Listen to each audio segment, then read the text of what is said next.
നമസ്കാരം. T21 വാർത്താ വിചാരണയിലേക്ക് സ്വാഗതം. UDF കൺവീനർ MM ഹസന്റെ പ്രസ്താവനയെ സമൂഹ മാധ്യമങ്ങൾ വലിയ കോമഡിയായാണ് അവതരിപ്പിച്ചിരിക്കുന്നത്. എന്നാൽ ഹസന്റെ ഇന്നലത്തെ പ്രതികരണത്തെ വെറും കോമഡിയായോ വിടുവായത്തമായോ കാണാനാകില്ല. കാരണം ഹസൻ വെറും വിടുവായൻ മാത്രമല്ല, മറ്റ് UDF കോൺഗ്രസ് നേതാക്കൾ വളച്ചുകെട്ടോടെ പറയുന്ന കാര്യങ്ങൾ ഹസൻ നേരിട്ട് പറയുന്നുവെന്ന വ്യത്യാസം മാത്രമേ ഉള്ളൂ. തലസ്ഥാനത്ത് പുറത്തിറങ്ങിയ കണ്ടെത്തൽ പത്രത്തിന്റെ 8-ാം പേജിൽ 2 കോളം വലുപ്പത്തിൽ പ്രസിദ്ധീകരിച്ച 2 പ്രസ്താവന നോക്കിയാൽ അതിനും ഉത്തരം കിട്ടും. ഒന്ന് ഹസന്റെ വിവാദ പ്രസ്താവന, രണ്ടാമത്തേത് ഊരാളുങ്കൽ കോപ്പറേറ്റീവ് സൊസൈറ്റിക്കെതിരെ ചെന്നിത്തല ഗവർണർക്ക് കത്തയച്ചത്. രണ്ടിലും അന്തർലീനമായി കിടക്കുന്നത് ഒരേ കാര്യമാണ്: വികസനവും ക്ഷേമപ്രവർത്തനങ്ങളും അട്ടിമറിക്കുക എന്നത്. ഹസൻ നേരിട്ട് പറയുന്നു, ചെന്നിത്തലാദി ടീംസ് വളച്ചുകെട്ടി പറയുന്നു. PK കുഞ്ഞാലിക്കുട്ടിയുടെ പ്രസ്താവന കൂടി ഇതുമായി കൂട്ടി വായിക്കാം.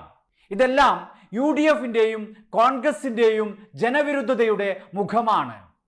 കോർപ്പറേറ്റ് ലോബികളുമായും സ്വകാര്യ വൻകിട വിദ്യാഭ്യാസ ആശുപത്രി കച്ചവടക്കാരുമായുള്ള ഒത്തുകളി. PK കുഞ്ഞാലിക്കുട്ടി ചോദിക്കുന്നു, ജിയോ ഫോൺ ഉള്ളപ്പോൾ പിന്നെന്തിനാണ് K ഫോൺ എന്ന്, അതായത് റിലയൻസ് മുതലാളി മതിയെന്ന്. ഹസൻ പറഞ്ഞത് ലൈഫ് മിഷൻ നിർത്തുമെന്ന്. ലൈഫ് മിഷൻ ഇതിനകം 2.5 ലക്ഷം പേർക്ക് വീട് വെച്ച് നൽകി. ഭവനരഹിതരില്ലാത്ത കേരളം അന്തിമ ഘട്ടത്തിലാണ്. അതിനെ ഇല്ലാതാക്കുമെന്ന് പറയുന്ന കൂട്ടത്തിൽ ഹസൻ ഒരു കാര്യം കൂടി പറഞ്ഞു, ഇതെല്ലാം കേന്ദ്ര ഫണ്ടാണെന്ന്. BJPക്കാർ പോലും പറയാൻ മടിക്കുന്ന കാര്യം. കേന്ദ്ര ഫണ്ട് കൂടി ഇതിലുണ്ട് എന്നത് യാഥാർത്ഥ്യമാണ്. അത് ഔദാര്യമാണോ? നമ്മൾ കേന്ദ്രത്തിന് നൽകുന്ന നികുതി പണത്തിന്റെ വിഹിതമാണത്. ആ വിഹിതം നമുക്ക് അർഹമായതിൽ എത്രയോ കുറവാണ് കിട്ടുന്നതെന്നതാണ് യാഥാർത്ഥ്യം. ഫെഡറൽ സംവിധാനത്തിൽ സംസ്ഥാനങ്ങളുടെ അവകാശമാണത്. അത് രാഷ്ട്രീയ കാരണങ്ങളാൽ കേന്ദ്രം കേരളത്തിന് നിഷേധിക്കുകയാണ് ചെയ്യുന്നത്. അതുകൊണ്ടാണ് സംസ്ഥാനത്തിന് വിഭവ സമാഹരണത്തിന് മറ്റു വഴികൾ തേടേണ്ടി വരുന്നത്. ഇത് പറയാതെ ചാണക സംഖ്യകളെക്കാൾ താണ നിലവാരത്തിലാണ് ഹസൻ പ്രതികരിച്ചത്. അതായത് കേന്ദ്രത്തെ പ്രകീർത്തിച്ച് സംസ്ഥാന സർക്കാരിനെ ഇകഴ്ത്തുക എന്ന ഉദ്ദേശമാണ് ഹസന്റേത്. BJP കോൺഗ്രസിന്റെ ഒക്കച്ചങ്ങായി ആണല്ലോ. ഒരു ചോദ്യം കൂടി ഹസനോട്, കഴിഞ്ഞ UDF കാലത്തും കേന്ദ്ര ഫണ്ട് ഉണ്ടായിരുന്നുവല്ലോ, എന്തേ നിങ്ങൾ ഒന്നും ചെയ്തില്ല? UDF വന്നാൽ ലൈഫ് മിഷൻ ഇല്ലാതാക്കും എന്ന് പറഞ്ഞതിലൂടെ 4.5 കൊല്ലം മുമ്പത്തെ അവസ്ഥയിലേക്ക് കേരളത്തെ എത്തിക്കുമെന്ന് തന്നെയല്ലേ താങ്കൾ പറഞ്ഞതിൻ്റെ പച്ച മലയാളം? അതായത് തെരുവോരങ്ങളിലും കടൽ തിണ്ണകളിലും കിടന്നുറങ്ങുന്നവന് അടച്ചുറപ്പുള്ള വീടില്ലാതാക്കണം. ഇതിനകം നിർമ്മിച്ച 2.5 ലക്ഷം വീടുകൾ സേവാദൾ വളണ്ടിയർമാരെ കൊണ്ട് തകർക്കുമോ എന്ന് ഇനി ഹസൻ പറയേണ്ടതുള്ളൂ. ലൈഫ് മിഷനെ പോലെ പൊതുവിദ്യാഭ്യാസ യജ്ഞം, ആർദ്രം, ഹരിത കേരളം എന്നീ 3 മിഷനുകളും ഉപേക്ഷിക്കും പോലും.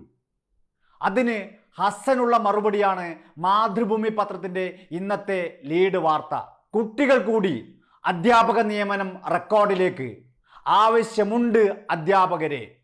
പൊതുവിദ്യാലയങ്ങളിൽ 3 വർഷത്തിനിടെ 5 ലക്ഷം കുട്ടികൾ വർദ്ധിച്ചുവെന്ന്. ഇത് അൺഎയ്ഡഡ് CBSE വിദ്യാലയ കച്ചവടക്കാർക്കുണ്ടാക്കിയ നഷ്ടം എത്ര വലുതായിരിക്കും?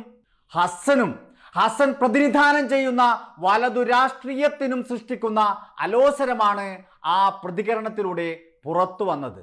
14 ജില്ലകളിലായി 1 വർഷം കൂടി കാലാവധിയുള്ള നിലവിലെ PSC ലിസ്റ്റിൽ നിന്നും 5663 പേർക്ക് നിയമന ശുപാർശ നൽകിയെന്നും ഇതേ മാതൃഭൂമിയിലുണ്ട്. ഇവിടെ തകരുന്ന മറ്റൊരു നുണ കൂടിയുണ്ട്.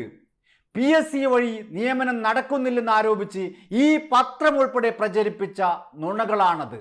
സിവിൽ പോലീസ് ഓഫീസർ നിയമനത്തിൽ ഉൾപ്പെടെ നടന്ന നിയമനങ്ങളും ഈ നുണകൾക്കുള്ള മറുപടിയാണ്. ആർദ്രം പദ്ധതിയും നിർത്തുമത്രേ. ഈ കോവിഡ് കാലത്ത് പോലും നമ്മുടെ പൊതുജനാരോഗ്യ രംഗം ലോക മാതൃകയായി തല ഉയർത്തി നിൽക്കുന്നത് ആർദ്രം പദ്ധതിയിലൂടെയാണ്. അവിടെയും നഷ്ടം സ്വകാര്യ ലോബിക്കായിരുന്നു. സ്വകാര്യ ലോബിയുടെ ചൂഷണത്തിനാണ് അറുതി വരുത്തിയത്. അതിലും ഹസനും UDFനും വിഷമം കാണും. കാരണം ഈ ആശുപത്രി മുതലാളിമാരുടെ, ആരോഗ്യ കച്ചവടക്കാരുടെ തണലിലാണല്ലോ വലതുപക്ഷത്തിന്റെ നിലനിൽപ്പ്. പരിസ്ഥിതി സംരക്ഷണം, കാർഷിക അഭിവൃദ്ധി എന്നിവയിൽ സർവകാല മുന്നേറ്റമാണ് ഹരിത കേരള മിഷനിലൂടെ കേരളം ആർജിച്ചത്. അതും തകർക്കും പോലും. ചെന്നിത്തല ഇന്നലെ പറഞ്ഞത് ഊരാളുങ്കൽ ലേബർ കോൺട്രാക്ട് സൊസൈറ്റിക്കെതിരെയാണ്. വൻകിട കരാറുകാരുടെ കൊള്ളയെ തടഞ്ഞു നിർത്തുന്ന സഹകരണ മേഖലയിലെ തല ഉയർത്തി നിൽക്കുന്ന സ്ഥാപനമാണ് ഊരാളുങ്കൽ ലേബർ കോൺട്രാക്ട് സൊസൈറ്റി. ഉമ്മൻചാണ്ടിയുടെ ഭരണകാലത്ത് ഈ സ്ഥാപനത്തിന് 1050 കോടി രൂപയുടെ പ്രവൃത്തികളാണ് കരാർ നൽകിയത്. ചെന്നിത്തല ആഭ്യന്തരമന്ത്രിയായിരിക്കെ സ്വന്തം മണ്ഡലത്തിൽ കരാർ പോലും നൽകിയത് ഊരാളുങ്കലിന്. അപ്പോൾ ചെന്നിത്തലയുടെ പ്രയാസം അതല്ല, ഇവിടെ വികസനം നടക്കരുത്. അതോടൊപ്പം ഈ സൊസൈറ്റി തകർന്നാലേ വൻകിട കരാറുകാരെ അവർക്ക് അവരുടെ സാമ്പത്തിക ലാഭത്തിനായി പിഴിയാനാകൂ. ഹസനും ചെന്നിത്തലയും എല്ലാം ഭയക്കുന്നത് ഈ സർക്കാർ നടത്തിക്കൊണ്ടിരിക്കുന്ന വികസന ക്ഷേമ പ്രവർത്തനങ്ങളെയാണ്. തദ്ദേശ തെരഞ്ഞെടുപ്പിൽ ജനങ്ങളിൽ നിന്നും അവരുടെ നേതാക്കന്മാർക്ക് കിട്ടിയ ജനങ്ങളുടെ പ്രതികരണമാണത്. അതുകൊണ്ട് വികസന ക്ഷേമ പ്രവർത്തനങ്ങളെ തകർക്കണം, താറടിച്ചു കാണിക്കണം. അതിനുള്ള തറവേലകളാണ് ഈ കാണുന്നതൊക്കെ. തലസ്ഥാനത്തെ തദ്ദേശ തെരഞ്ഞെടുപ്പ് 8-ാം തീയതി കഴിഞ്ഞല്ലോ.